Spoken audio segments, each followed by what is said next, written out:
Jangan sentuh tirai itu. Mintalah kepada Allah hikmat untuk merendahkan diri. Mari terhubung untuk pernikahan yang intim.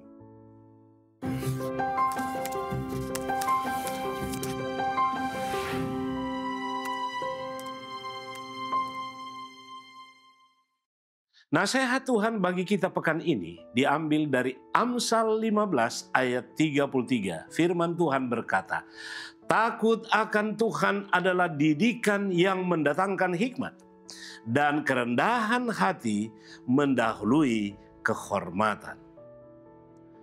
Sepasang suami istri mengisahkan pengalaman mereka, di mana pada awal pernikahan kami segera menyadari bahwa kami berdua memiliki kebiasaan yang unik dan menarik.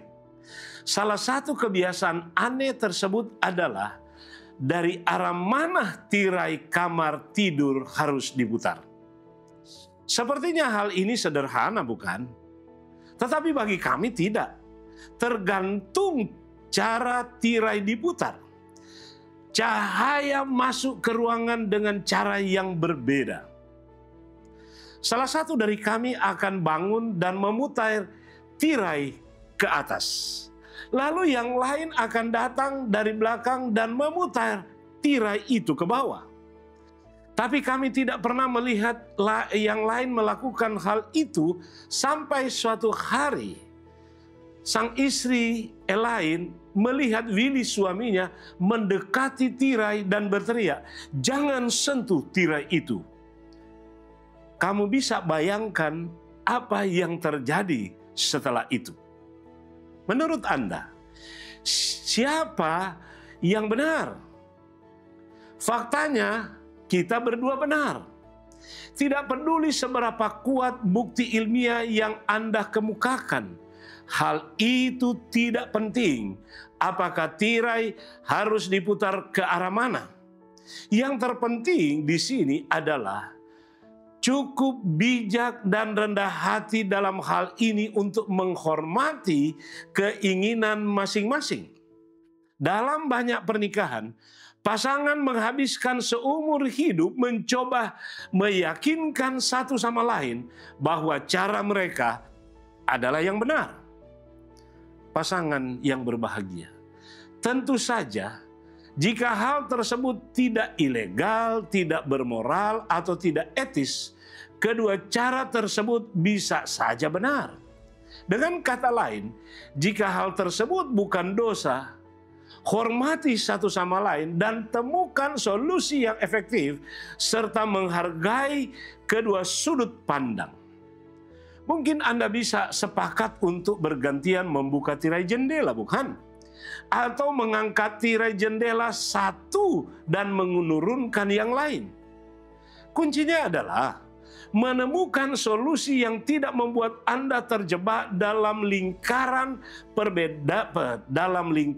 perdebatan tentang hal-hal yang sepele seperti itu. John Gottman, seorang pakar terkemuka dalam bidang penelitian pernikahan, menyatakan bahwa kebanyakan perselisihan dalam pernikahan tidak dapat diselesaikan. Kenapa? Karena pasangan menghabiskan tahun demi tahun mencoba mengubah pikiran satu sama lain. Tetapi hal itu tidak mungkin dilakukan. Kenapa? Karena kebanyakan perselisihan mereka berakar pada perbedaan mendasar dalam gaya hidup, kepribadian, atau hal-hal yang lain. Dengan bertengkar tentang perbedaan-perbedaan ini, yang mereka capai hanyalah membuang-buang waktu dan merusak pernikahan mereka. Saudara-saudaraku, jika Anda telah berusaha mengatasi masalah yang lebih berkaitan dengan perasaan kesal Anda daripada prinsip Alkitab, maka berkomitmenlah untuk meninggalkan masalah tersebut. Mintalah hikmat kepada Tuhan agar Anda dapat merendahkan diri sehingga Anda dan pasangan dapat lebih fokus pada saling mencintai dan menyelesaikan masalah-masalah yang dapat diselesaikan. Bagaimana prinsip memberi dan menerima bekerja dalam pernikahan Anda? Siapa yang tampaknya memberi? Siapa yang tampaknya memberi paling banyak? Dan siapa yang tampaknya menerima paling banyak? Saudara-saudaraku, diskusikan hal ini dengan lembut dan jangan sampai berdebat tentang hal itu. Apakah mungkin dalam diskusi ini saya akan menemukan sesuatu tentang diri saya yang membuat saya tidak nyaman? Saudara-saudaraku, berdoalah kepada Tuhan. Tuhan, apakah aku benar seperti yang digambarkan oleh pasanganku? Bantulah aku untuk tumbuh menjadi pemimpin yang penuh kasih dalam pernikahan. Tuhan, bantulah kami berdua untuk berkomitmen teguh pada hal-hal penting dalam hidup.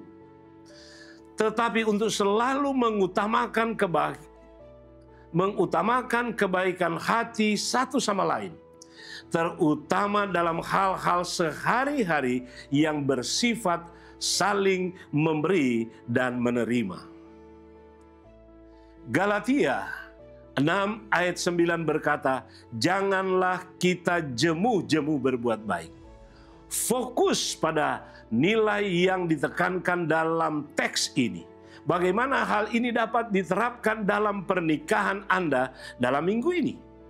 Roma 12 ayat 10, hendaklah kamu saling mengasihi sebagai saudara dan saling mendahului dalam memberi hormat.